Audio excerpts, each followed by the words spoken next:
சிறகடிக்க ஆசை சீரியல் இன்னைக்கான எபிசோடில் மீனா ஸ்ருதி 2 பேருமே நம்ம மனோஜை வந்து ஃபாலோ பண்ணுறாங்க. அப்போ கனகாவோட அம்மா வந்து மனோஜோட காரில் ஏறும்போது இவங்க 2 பேருக்கு என்ன லிங்காக இருக்கும் அப்படின்னு சொல்லி யோசிச்சுக்கிட்டே வராங்க. அவங்க நான் வக்கீலை பார்க்க வந்த மாப்பிள்ள ப்ராப்பர்ட்டியெல்லாம் உங்கள் பேரில் மாற்றணும்ல, அது சம்மந்தமாக பேச வந்தேன் அப்படின்னு சொல்லிட்டு இறங்கிடுவாங்க. அதுக்கப்புறம் நம்ம ரோஹிணி வந்து மனோஜை ஒரு ஹோட்டலுக்கு வர வச்சுருப்பாங்க. அங்கே கிருஷ்மே இருப்பார். ஐஸ்கிரீம்லாம் ஆர்டர் பண்ணி கொடுத்த உடனே நீ எப்போ அபார்ட் பண்ண போகிற அப்படின்னு சொல்லிட்டு ரோஹிணிக்கிட்ட கேட்பாங்க. எதுக்குன்னு சொல்லி கேட்டால் உனக்கும் எனக்கும் எந்த சம்மந்தம் இல்லைன்னு ஆக போகுது, நீ எனக்கு டைவர்ஸும் தரப்போகிற, அதுக்கப்புறம் எதுக்கு இந்த குழந்தை அப்படின்னு சொல்லி, நீ 2 நாள் தனியாக கிறிஷ் கூட டைம் ஸ்பெண்ட் பண்ணால் மட்டும்தான் நான் இதெல்லாம் முடிவு பண்ண முடியும் அப்படின்னு சொல்லிக்கிட்டு இருப்பாங்க.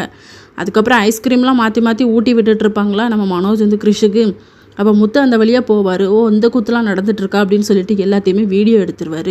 இன்னொரு பக்கம் மீனாவும் ஸ்ருதியும் வீட்டுக்கு வந்தோன்னே விஜயா எதுவும் நடந்துச்சான்னு சொல்லி கேட்டால் அப்படி எதுவும் இல்லைன்னு சொல்லிக்கிட்டு இருப்பாங்க. விஜயாவோட ஃபோனுக்கு ஒரு மெசேஜ் வரும். பார்த்தா முத்து அமுச்சு விட்ருப்பாரு. அதில் வந்து கிறிஷுக்கு வந்து ஊட்டி விட்டுட்டு இருக்க மாதிரி இருக்கும். இதை பார்த்தோன்னே செம்ம டென்ஷன் ஆயிடுவாங்க.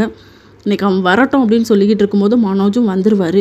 ஏன்டா அவனை கொஞ்சமாச்சும் அறிவு இருக்கா, அந்த பார்லர்காரி கூட இருந்து பேசிக்கிட்டு இருக்கே அப்படின்னு சொல்லி திட்டிக்கிட்டு இருக்காங்க. மனோஜும் திருன்னு முழிக்கிறாரு. இதோட இன்னைக்கான எபிசோட் முடியுது.